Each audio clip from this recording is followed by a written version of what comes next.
దయచేసి దేవాదాయ శాఖ భూముల జోలికి వెళ్ళకండి. అలాగే వైసీపీ హయాంలో ఈ భూదోపిడీ హద్దులు దాటేసింది. భూమి కనిపిస్తే దేవాలయ భూములు కానీ, అటవీ భూములు కానీ, ఖాళీ భూములు కానీ, ఎక్కడ ఖాళీ భూమి కనపడితే అక్కడ గత ప్రభుత్వ పాలకులు గద్దల్లా వాలిపోయి ఆక్రమించారు. దేవుడి భూములను కూడా అక్రమంగా రిజిస్టర్ చేయించుకున్నారు. ఈ వ్యవహారం మీద ప్రభుత్వం దృష్టి సారించింది. ఆక్రమణకు గురైన దేవాలయాల భూములు తిరిగి వెనక్కి తీసుకునే ప్రక్రియని ఇప్పటికే ప్రారంభించాం. దేవాలయ భూములకు రక్షణ కల్పించే బాధ్యతను కూడా కూటమి ప్రభుత్వం తీసుకుంది. కంచే చేను మేస్తుంది అనే చందం అయితే ఇప్పుడు శ్రీకాకుళం జిల్లా మంత్రి నియోజకవర్గంలో జరుగుతున్నది అనేది వాస్తవ రూపం అనేది తెలుస్తూ ఉంది. ఏదైతే దేవాదాయ భూములు ఏవైతే ఉన్నాయో దేవాదాయ శాఖ తాలూకా గుడి మాన్యాలు కానీ అవన్నీ కూడా పూర్తిగా కైంకర్య దిశగా వెళ్తున్నాయి అనేది ఇప్పుడు శ్రీకాకుళంలో ఒక హాట్ టాపిక్గా మారిందనేది చెప్పుకోవచ్చు. శ్రీకాకుళం జిల్లా టెక్కలిలో ఉన్నటువంటి శ్యామసుందర స్వామి దేవాలయానికి సంబంధించి విలువైనటువంటి కోట్లాది రూపాయలటువంటి భూములు అయితే ఉన్నాయి. అయితే ఈ భూములు కూడా ప్రస్తుతానికి రెవెన్యూ అనేది దానికి పూర్తిగా నివేదిక ఇవ్వలేకపోతుంది అనేది బయటకు ఉన్నటువంటి వాదన. అసలు ఇవన్నీ వాదనలు తెలుసుకునే ప్రయత్నం అయితే చేద్దాం. అసలు శ్యామసుందర ఆలయానికి ఎన్ని భూములు ఉన్నాయి, ఇప్పటి వరకు కూడా రెవెన్యూ దీనిలో ఏమన్నా తాత్సారం చేస్తుందా అనేది ఇప్పుడు ప్రస్తుతానికి శ్రీకాకుళం జిల్లా టెక్కల్లో ఉన్నటువంటి శ్యామసుందర స్వామి దేవాలయం కార్యనిర్వాహక అధికారి దగ్గర అయితే ఉన్నాం. వంశపారంపర్యంగా అర్చకంగా చేస్తున్నటువంటి వ్యక్తి అయినటువంటి పద్మనాభ పాండ దగ్గర ఉన్నాం. వారిని అడిగి మిగతా విషయాలు అయితే తెలుసుకునే ప్రయత్నం చేద్దాం. ఏంటి గురువుగారు, ఇప్పుడు శ్యామసుందర స్వామి దేవాదాయ భూములు ఎంతవరకు ఉన్నాయి, ఇది అన్యాక్రాంతం అవుతుంది, ఎంతవరకు వాస్తవం? ఇది శ్యామసుందర స్వామి దేవస్థానంకి అయితే సుమారు 26.5 ఎకరాల భూమి ఉందండి. 26.5 ఎకరాల భూమిలో 10 ఎకరాల చిల్లర ఉంటుంది తులసిపల్లిలో, మిగతా 5 ఎకరాల చిల్లర పెద్ద తామరపల్లిలో. ఇది అగ్రికల్చర్ ల్యాండ్. టెక్కలి టౌన్లో అయితే సుమారు ఒక 11 ఎకరాల వరకు ఉందండి. ఈ 11 ఎకరాల్లో ఇది చాలా కోట్లాది రూపాయల భూములు ఇవన్నీ కూడా. నేను టెంపుల్ నాకు 2024లో టెంపుల్ చార్జ్ తీసుకున్న తర్వాత దీని మీద ఏదైతే టెక్కలి ఆదిత్య కళ్యాణ మండపం ప్రక్కన ఉన్నటువంటి ఎకరా 4 సెంట్లు భూమి ఏదైతే ఉన్నదో దీని మీద ఒక కోర్టు కేసు నడుస్తుంది. గతంలో అది పాత కేసు, అది కంటిన్యూ ఇంకా హైకోర్టు నుంచి ట్రిబ్యునల్ రావడం, ట్రిబ్యునల్ నుంచి కంటిన్యూ నడుస్తుంది. ఆ నడుస్తున్న భాగంలో ఆ మధ్యకాలంలో నేను దాని మీద సర్వే చేద్దామని చెప్పేసి ఎంత ఎక్స్టెండ్ మనకు ఉంది మొత్తం సర్వే మన రెవెన్యూ అధికారుల దగ్గర వెళ్ళి సర్వే నాకు కావాలని చెప్పి సర్వే నివేదిక పెట్టడం జరిగింది, ఒక అప్లికేషన్ పెట్టడం జరిగింది. ఆ మధ్యకాలంలో తర్వాత ఏమిటంటే అక్కడ కార్ స్టాండ్ పెడదామని చెప్పేసి లోకల్గా నుండి ఎంఆర్ఓ గారు ఒక పేపర్ స్టేట్మెంట్ ఇవ్వడం జరిగింది. ఆ పేపర్ స్టేట్మెంట్ బేస్ చేసుకొని నేను వెళ్ళి అడగడం జరిగింది. సార్ ఇదే నేను పలానా టెంపుల్ నేను వంశపారంపర అర్చుకొని ప్రజెంట్ ఆ టెంపుల్ తాలూకా అడ్మినిస్ట్రేషన్ అంతా నేనే చూసుకుంటున్నాను.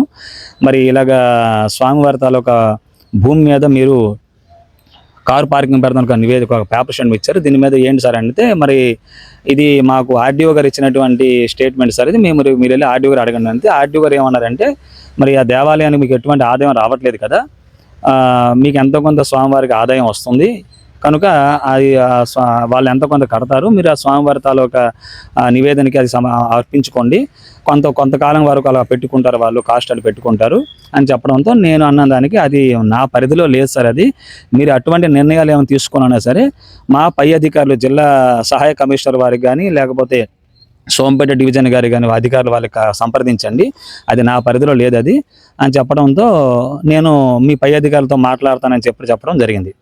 అలా జరగడంతో నేను కూడా వాళ్ళకి ఇక్కడ జరుగుతున్న వాస్తవాలన్నీ కూడా రిటర్న్ పూర్వకంగా అన్నీ కూడా చరవాణి ద్వారా చెప్పడం జరుగుతుంది. రిటర్న్ పూర్వకంగా ఇక్కడ జరుగుతున్న వాస్తవాలన్నీ కూడా ఎప్పటికప్పుడు అన్నీ కూడా నేను అప్డేట్ ఇస్తుంటున్నాను.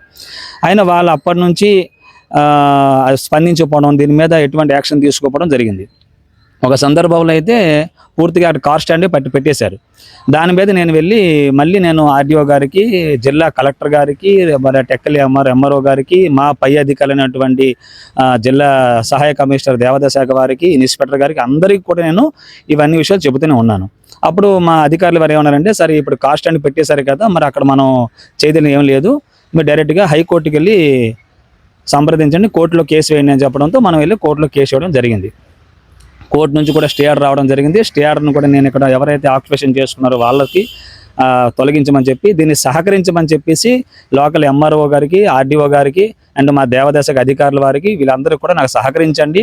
ఇన్ని కోట్లాది రూపాయల భూములు అన్యాక్రాంతం అవుతున్నాయి కనుక మరి దీని మీద ప్రజలు కూడా అసంతృప్తి చేస్తున్నారు. దేవాదాయ భూములు అన్యాక్రాంతం అవుతుంటే మీరు అధికారులు ఏం పట్టించుకోవట్లేదు, మరి మీ దీంట్లో ఉంది కదంటే లేదంటే నా వరకు నేను చేయవలసినవన్నీ కూడా నేను చేస్తున్నాను. నా పై అధికారులు నాకు సరైన రెస్పాన్స్ ఇవ్వకపోతే నేను ఏం చేయగలను అని చెప్పేసి నా వరకు నేను జాగ్రత్త పడుకుంటూ నా వరకు నా పై అధికారులు ఎంతవరకు నేను నా పరిధి ఉండదో అంతవరకు నేను చేయగలను అని చెప్పడంతో ఒకరోజు తర్వాత మళ్ళీ ఏమిటైంది, మరి కొద్ది నెలల తర్వాత అక్కడ ఒక షాప్ కడతానని చెప్పి మరొక వ్యక్తి అక్కడ షాప్ కడతానని చెప్పేసి తను ఒక సోషల్ మీడియాలో ఎవరో ఒక వైరల్ చేస్తే ఆ సోషల్ మీడియా వైరల్ చూసుకొని నేను మళ్ళీ వెళ్ళి ఆ షాప్ అదే ప్లేస్లో ఆ 522/1 ఎకరా 4 సెంట్ల భూమిలోని ఒక కార్నర్లోన షాప్ కడుతున్న పిల్లర్స్ లేపుతున్నప్పుడు నేను వెళ్ళి అడిగాను, ఇది మా దేవస్థానం భూమి మీద మీరు ఎలా లేపుతున్నారంటే ఇది నా భూమి అని చెప్పేసి తన తాలూకా డాక్యుమెంట్స్ అన్ని చూపించడం జరిగింది.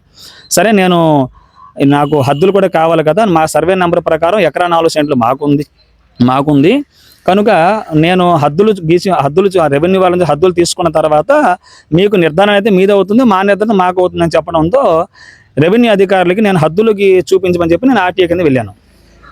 ఆర్టీఏ కింద వెళ్తే ఇప్పటికీ సుమారు 8-9 మాసాలు అవుతుంది. దీని మీద ఎటువంటి నివేదిక నాకు ఇవ్వలేదు. ఆర్డీఓ గారు కావచ్చు, ఎంఆర్ఓ గారు కావచ్చు, నేను వీళ్ళిద్దరు కూడా పెట్టడం జరిగింది. వీటి మీద ఇక్కడ నాకు నిర్ధారణ వీళ్ళు ఇవ్వట్లేదని చెప్పేసి డైరెక్ట్ నేను విజయవాడ చిన్నకాకని వెళ్ళి అక్కడ ఆర్టీఏ కమిషనర్ కూడా నేను ఆర్టీఏ కింద పెట్టడం జరిగింది. దీని మీద ఇంతవరకు నివేదిక రాలేదు. ఇది జరుగుతుంది సార్ ఆ భూమి మీద అయితే ఇప్పుడు ప్రస్తుతానికి 522/1 ఏదైతే మీరు ఆరోపణ చేస్తున్నారో అది సుమారు అంటే ఎంత ఎక్స్టెంట్ లో ఉంది, మీ రికార్డు ప్రాప్తి ఎంత ఎక్స్టెంట్ లో ఉండాలి? మా శ్యామసుందర స్వామి రిజిస్టర్ ప్రకారం ఎకరా 4 సెంట్లు ఉంది సార్ అది ఆ భూమి. ఇప్పుడు ప్రస్తుతానికి రెవెన్యూ పరంగా మీరు అక్కడికి వెళ్ళారు, మీరు చూపించండి నాకు ఎంత ఎక్స్టెంట్ అంటే వాళ్ళు ఏమని నివేదిక ఇచ్చారు? అసలు 96 సెంట్లకి ఉంది, మిగతా 8 సెంట్లు భూమి రోడ్డు ఎక్స్చేంజేజ్లో అంటే పాత హైవే NHA రోడ్డు కింద అది తీసుకున్నారు అప్పట్లోని. అప్పుడు నేనేమన్నానంటే మా రికార్డు ప్రకారంగా 8 సెంట్లు భూమి R&B వాళ్ళు తీసుకున్నారని చెప్పేసి మాకు ఎక్కడ కూడా రికార్డులో లేదు. అప్పట్లో కూడా కాంపెన్సేషన్ ఉంది, మాకు ఎటువంటి నిధులు స్వామివారికి ఇవ్వలేదు కనుక మీరు ఇది ఇస్తున్నారు కనుక నాకు హద్దులు చూపించండి. నాకు హద్దులు చూపిస్తే ఓకే, నాకు ఎక్కడి నుంచో తెలిసిపోతుంది. హద్దులు చూపించకుండా మీరు పలానా నుంచి పలానా ఇక్కడ చూపించారు వార్లుగా చూపించి ఎలా సార్ అని నేను అడిగాను. నేను అప్పుడు అది సార్ వాళ్ళ దగ్గర నుంచి ఎటువంటి సమాధానం వచ్చింది? ఎటువంటి సమాధానం ఎంతో నేటి వరకు రాలేదు. కానీ నేను ఆర్టీఏ కింద పెట్టినప్పుడు మాత్రం ఆర్డీఓ గారికి హీరింగ్ పిలిచాను. నేను హీరింగ్ పిలిచినప్పుడు ఆర్డీఓ గారు మాత్రం వాళ్ళకి గట్టిగా చెప్పారు, వాళ్ళు అక్కడ ఉన్న అర్చకులు వాళ్ళు మీకు హద్దులు ఇవ్వమంటే మీరు ఎందుకు హద్దులు ఇవ్వట్లేదని చెప్పేసి.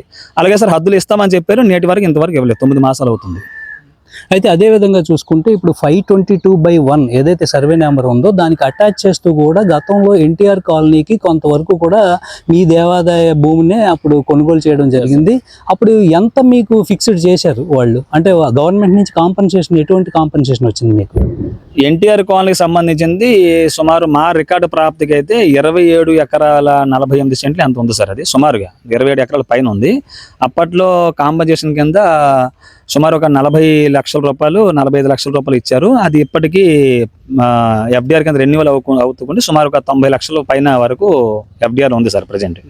అయితే ఇప్పుడు ఏదైతే ఎన్టీఆర్ కాలనీలో అప్పుడు తీసుకున్నటువంటి సిచ్యువేషన్ ఉందో భూమి, ఇప్పుడైతే తర్వాత గవర్నమెంట్ అంటే దేవాదాయ శాఖ భూములు కూడా స్వరూపాలు కూడా మారినాయి, జీవో కూడా మారింది. ఏ గవర్నమెంట్ కూడా దేవాదాయ శాఖ భూములు ముట్టుకోకూడదు అని చెప్పేసి ఒక నామ్స్ ఉంది.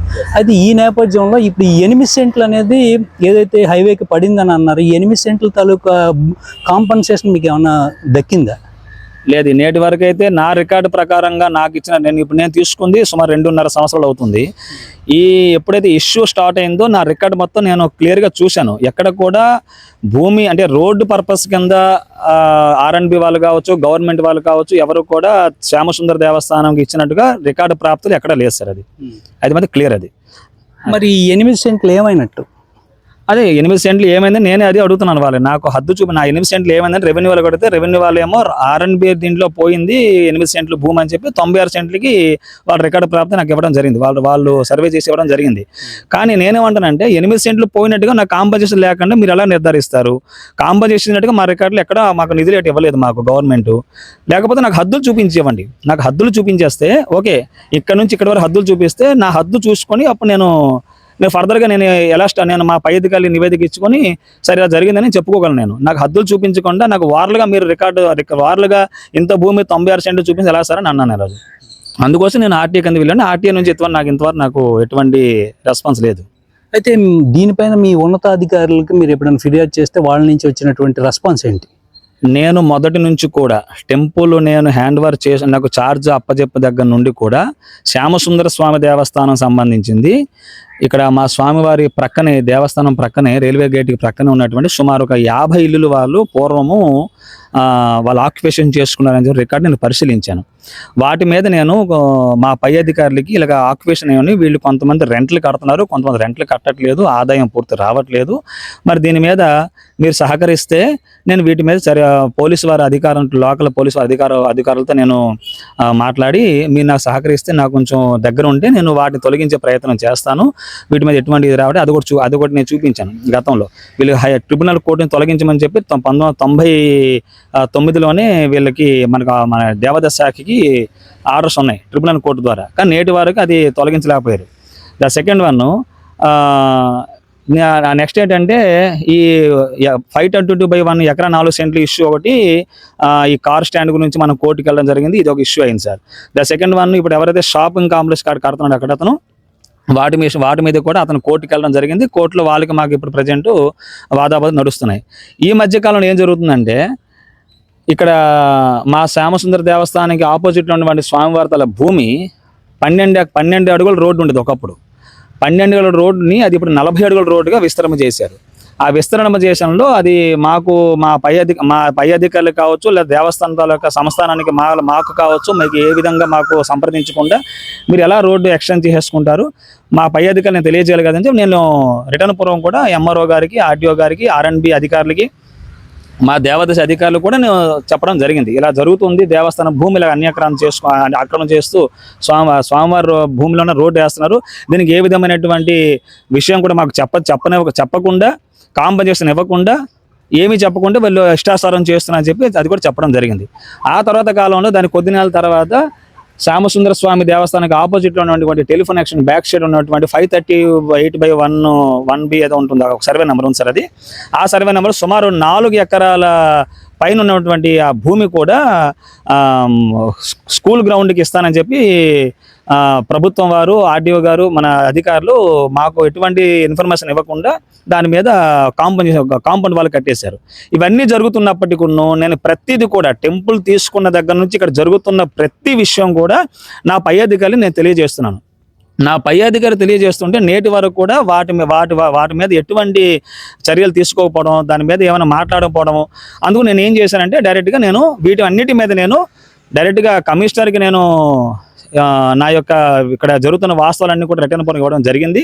అదేవిధంగా కమిషనర్ నుంచి కూడా నాకు ఎటువంటి ఉత్తర్వులు రాకపోవడంతో నేను డైరెక్ట్గా సెక్రటరీ ఆఫీస్కి వెళ్ళేసి మన గౌరవ ఉప ముఖ్యమంత్రి వర్యులు పవన్ కళ్యాణ్ గారికి ఆయన పేషీలు ఇవ్వడం జరిగింది నా యొక్క వినతి పత్రాన్ని. అదేవిధంగా రెవెన్యూ మినిస్టర్ గారు ఇవ్వడం జరిగింది. అదేవిధంగా దేవాదాయ శాఖ మంత్రికి ఇవ్వడం జరిగింది. అదేవిధంగా లీగల్ మన ఎండోమెంటు సంబంధించినటువంటి ఒక ఆఫీసర్ కాకినాడలో ఉంటారు, వాళ్ళు కూడా ఇవ్వడం జరిగింది. ఇవన్నీ ఇస్తున్నప్పటికీ నేటి వరకు ఎటువంటి చర్యలు తీసుకోవడం మాకు కొంచెం, అంటే నేను ఒక సామాన్య అర్చకుడిగా నేను ఏం చేయగలను, నా పరిధి ఎంతవరకు చేయగలను అంతవరకు చేయగలను. మా వంశపారంపర్యంగా స్వామివారి తాలూకా ఆలయాన్ని మేము కాపాడుకుంటూ వచ్చాము. మా పూర్వంలో ఎప్పుడైతే దేవాదాయ శాఖ తీసుకున్న తర్వాత ఈ ఆలయాన్ని దేవాదాయ శాఖ ఆధ్వర్యంలో ఎన్ని జరుగుతున్నప్పుడు మరి సామాన్య అర్చకుడు మేము ఏం చేయగలం, నేను ఎంతవరకు చేయగలను అంతవరకు చేయగలను. నాకు వచ్చిన ఇన్స్ట్రక్షన్ గవర్నమెంట్ కమిషనర్ గారు నాకు ఇచ్చిన ఇన్స్ట్రక్షన్ ప్రకారంగా నేను నడుచుకోగలను. నేను అంతకన్నా నా పరిధి దాటిని వెళ్ళను కదా నేను. ఇప్పుడు దాకా చూసుకుంటే మీ శ్యామసుందర స్వామి దేవాలయం తాలూకా ఆస్తుల్లో ఎన్ని అన్యాక్రాంతమయ్యాయి అంటే ఇప్పటి వరకు కూడా? సుమారు ఒక 7 ఎకరాల వరకు అన్యాక్రాంతం ఉంది సార్. ఎక్కడెక్కడ ఉంటాయి సార్? టెక్కలి టౌన్లోనే కాంపౌండ్ వాళ్ళ కింద ప్రభుత్వం అధికారులు, అంటే ప్రభుత్వం ఏదో స్కూల్ గ్రౌండ్కి ఇస్తామని చెప్పేసి మాకు సంప్రదించకుండా సుమారు 4 ఎకరాల పైన ప్లస్ మన ఆదిత్య కరణం మన పక్కన 522/1 సంబంధించి ఎకరా 4 సెంట్లు. అదేవిధంగా ఇటే పక్క రైల్వే గేట్ డౌన్లో కూడా సుమారుగా 1 ఎకరా ప్లేస్ ఉంది. ఇవన్నీ కూడా సుమారు 7 ఎకరాల పైన వరకు అన్యాక్రాంతం ఉన్నాయి సార్ ఇవన్నీ. మరి దీనికి సమాధానం చెప్పాల్సినటువంటి దేవాదాయ శాఖ కానీ ఏదైతే ఇప్పుడు రెవెన్యూ శాఖ కానీ వీళ్ళ నుంచి ఎటువంటి పరిష్కార దిశగా వెళ్తుంది? ఏమన్నా పరిష్కార దిశగా వెళ్తుందా, లేకపోతే వాళ్ళు కూడా మౌన ముద్రలో ఉన్నారా? సార్ నేను దీని మీద ఒకరోజు నేను సెక్రటరీ ఆఫీసులో ఉన్న రెవెన్యూ మినిస్టర్ గారికి పవన్ పేషి అని ఉప ముఖ్యమంత్రి వారి కార్యాలయంలో నేను నా యొక్క అర్జీని జరుగుతున్న వాస్తవాలని చెప్పిన తర్వాత వాళ్ళు అక్కడ నుంచి సీఎం పేషి నుంచి పీజీఆర్ఎస్ కింద వాళ్ళు పెట్టడం జరిగింది సార్. ఆ పీజీఆర్ఎస్ పెట్టిన తర్వాత నాకు మా జిల్లా అధికారి గారు ఫోన్ చేసి ఆ జిల్లా మండల ఎంఈఓ అంటే భూముల పరిరక్షణ భాగంలో ఎంఈఓ గారు మాకు ఒక డివిజన్ ఉంటారు మేడం సార్.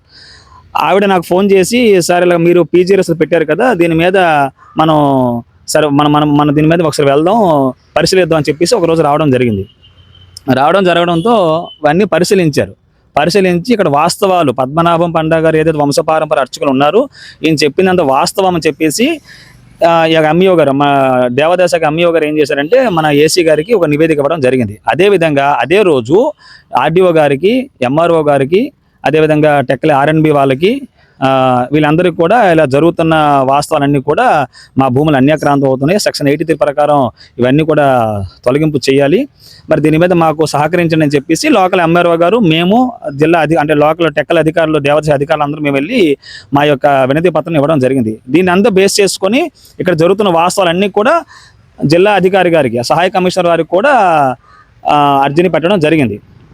కానీ నేటి వరకు చర్యలు తీసుకోలేదు. అలా తీసుకోకపోవడంతో నేను సెక్రటరీ ఆఫీస్కి వెళ్ళడంతో వాళ్ళ పీజీఆర్ఎస్లో పెట్టిన వాటి మీద ఎందుకు ఇంతవరకు మీరు వాటి మీద చర్యలు తీసుకోవద్దని చెప్పేసి జిల్లా అధికారి గారు, ఇన్స్పెక్టర్ గారు, ఎంఈఓలు అందరూ కూడా మా టెంపుల్కి వచ్చి మీరు ఏదైతే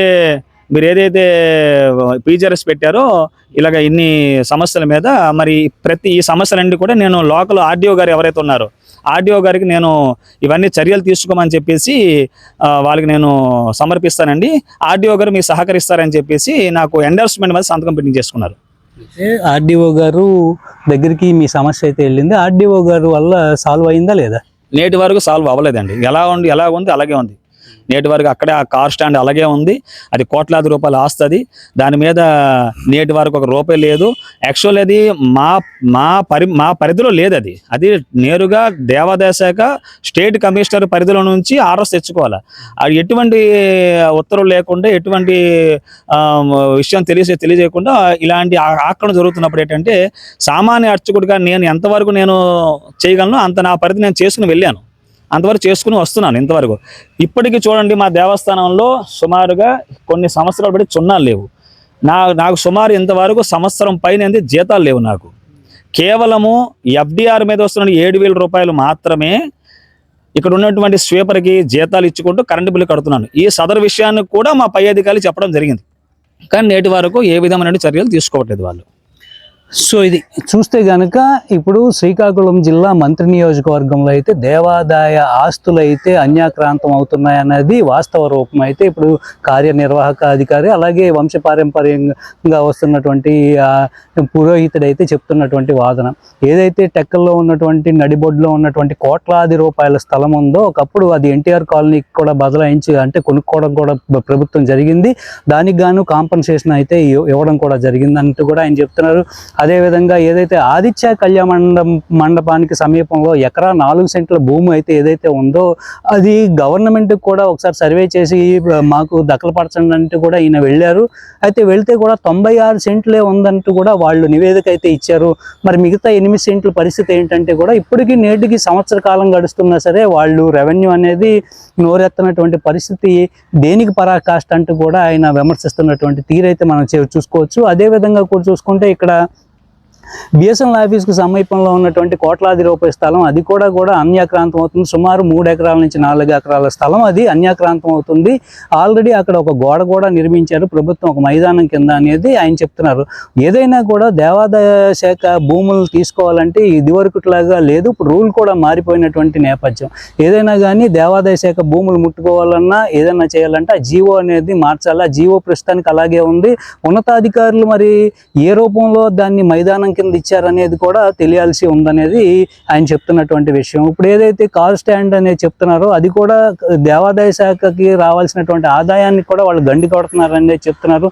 సుమారుగా ఏదైనా కూడా ఎకరా 4 సెంట్ల భూమిలో 8 సెంట్లు అనేది చూపించట్లేదు. ఆ 8 సెంట్లు అనేది రెవెన్యూ చేతివాటమా లేకపోతే రెవెన్యూ అనేది ఏమన్నా ప్రైవేట్ వ్యక్తులకు దఖలపరిచారా అనేది ఆయన అయితే అనుమానాలు వ్యక్తం అయితే చేస్తున్నారు. దీని అంతటికీ కూడా ఈ క్వశ్చన్స్ అన్నిటికీ కూడా సమాధానం బయట పెట్టాలంటే రెవెన్యూ వచ్చి దీనికి పరిష్కృతం చేయాలి. అప్పటి వరకు కూడా రెవెన్యూవే ఈ భూములు వేరే వ్యక్తులకి దఖలపరిచింది అన్నట్టుగా కూడా అనుమానాలు వ్యక్తం చేయాల్సినటువంటి పరిస్థితి అయితే కనబడతా ఉందన్నట్టుగా కూడా తెలుస్తూ ఉంది. సో దేవాదాయ పరిరక్షణకి నేపథ్యంలో ఏవైతే చర్యలు ఉన్నాయో అవన్నీ కూడా తీసుకుని ముందుగా ముందుకు వెళ్ళి అయితే ఏదైతే ఇప్పుడు ఇది శ్యామసుందర స్వామి భూములు ఉన్నాయో ఈ భూముల పరిరక్షణ కోసం నేను నిరంతరం పాటుపడతాను. ఇప్పటికీ కూడా నావి విలువైన డబ్బులు కూడా కోల్పోయాను, నా పర్సనల్ డబ్బులు కూడా కోర్టుకి వెళ్తూ కూడా కోల్పోయానంటూ కూడా అయితే ఆ పంతులు అయితే చెప్తున్నటువంటి విషయం. ఇదైతే పూర్తిగా ప్రభుత్వం వైఫల్యంగా కూడా కనిపిస్తుందో. దేవాదాయ శాఖ ఆస్తులను అయితే ప్రభుత్వాలు కూడా కబ్జా చేస్తున్నాయి అనడానికి ఇది ఒక నిదర్శనంగా చెప్పుకోవచ్చు. టెక్కల్లో సైనింగ్ ఆఫ్ రౌతుల టీవీ.